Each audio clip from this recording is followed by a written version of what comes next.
अस्सलामुअलैकुम and welcome back to the channel. तो क्या हाल चाल है आप लोगों के? ठीक ही होंगे। तो जी पीएसएल 9 जो कि बहुत ही जल्द मुनक्किद होने वाला है हमारे पास, और उसकी जो ड्राफ्टिंग लिस्ट है ना वो मुकम्मल तौर पर सामने आ चुकी है। और इसमें 450 से ज़्यादा प्लेयर्स ने क्या किया है, खुद को रजिस्टर्स करवाया है। और इसमें जो इंटरनेशनल प्लेयर है ना वो तकरीबन 256 या 54 के करीब करीब हैं। लेकिन इसमें एक इंटरेस्टिंग बात ये है और डिसअपॉइंटिंग बात साथ में ये है कि कोई भी बड़ा नाम शामिल नहीं है।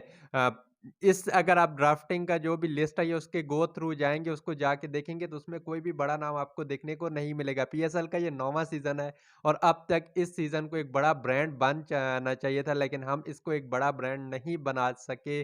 और जो बड़े-बड़े प्लेयर्स हैं वो यहाँ पे नहीं आते। और बाज़ दफ़ा तो ये भी देखने को हमें मिला है कि जो प्लेयर्स मुख्तलिफ लीग्स में कोचिंग वगैरह कर रहे होते हैं वो यहाँ पे आके खेल रहे होते हैं। तो इसके पीछे क्या वजह है, इसके बारे में हम बात करने वाले हैं।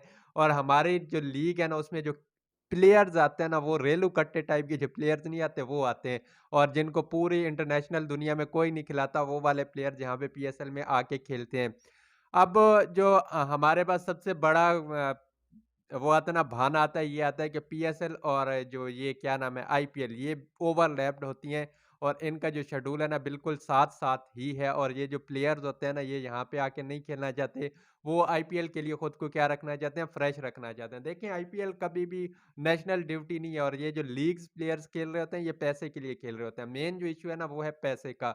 यहाँ पे जो बिडिंग का टाइप है ना वो हमारे पास पीएसएल में मुतारिफ करानी चाहिए, क्योंकि ये ड्राफ्टिंग वाला जो सिस्टम है ना इसमें एक सेट प्राइस आपको मिलती है। और ये जो लीग्स खेलने वाले प्लेयर होते हैं टू बी ऑनेस्ट ये किसी के सगे नहीं होते और ये पैसा कमाने के लिए खेलते हैं। तो जब तक ये जो ऑक्शन वाली या बिडिंग वाला तरीका हमारे पास नहीं आता ना उस वक़्त तक शायद हम बड़े प्लेयर्स को अट्रैक्ट नहीं कर सकते। और बाकी जो प्लेयर्स को हम पैसे देते हैं ना वो भी इतने ज़्यादा नहीं देते, जिस वजह से इंटरनेशनल क्रिकेटर क्या है हमारे पास आएँ और वो यहाँ पे आके खेलेंगे। क्योंकि जो लीग्स होती है ना उनमें मेन चीज़ क्या होती है, पैसा होता है।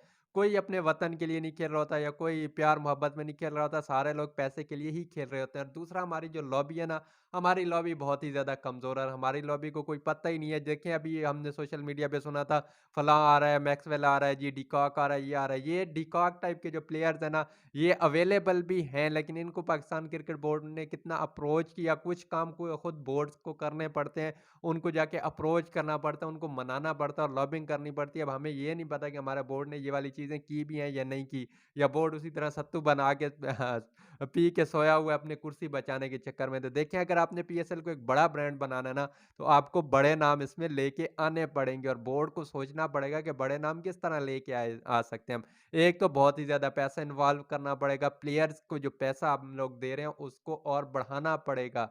क्योंकि मैक्सिमम जो रकम है हमारे पास शायद शाहीन शाह और बाबर आज़म वगैरह ही कमा रहे हैं और वो अराउंड 6 करोड़ के करीब जा रही है। लेकिन दूसरी लीग्स में आप जाके देखेंगे तो ये पैसे बहुत ही ज़्यादा हैं। आपके पड़ोसी मुल्क में जब एक प्लेयर को 17-17, 18-18 करोड़ में खरीदा जा रहा है तो 6-7 करोड़ के लिए कौन खेलने आएगा?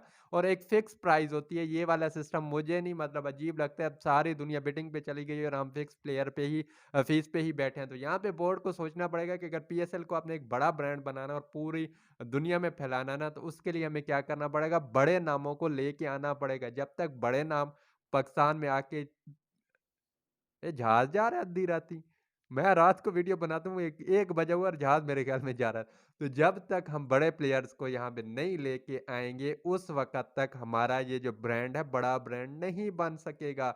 ये बस एक सेकेंडरी किस्म की लीग बन के रह जाएगी। तो अब हमें सोचना है कि बड़े प्लेयर्स को किस तरह लेके आएँ। इसके लिए लॉबिंग मज़बूत करनी पड़ेगी, बोर्ड को अपना इनपुट देना पड़ेगा। ये जो मालिकान है टीम्स के, इनको अब ज़िम्मेदारी लेनी पड़ेगी और बांग्लादेश प्रीमियर लीग की तरह करने के ये जो फ्रेंचाइज़ीज़ हैं ये खुद जाके बोर्ड को क्या करें, सॉरी जो प्लेयर्स हैं उनको जाके बातचीत करें और लेके आएँ। और बाकी जो इन्वेस्टमेंट है ना पीएसएल के अंदर, जो बाहर की कंपनीज़ हैं बाहर से इन्वेस्टमेंट लाके पीएसएल के अंदर इन्वेस्ट करवाना होगा, बड़े-बड़े लोगों को लेके आना होगा। एक ह्यूज अमाउंट ऑफ मनी आएगी तो तब भी ये पीएसएल ग्रो कर सकता है, नहीं तो ये पीएसएल भी शायद ग्रो ना कर सके और यहाँ पे ये सेकेंडरी किस्म की लीग्स ही बन के रह जाएगी।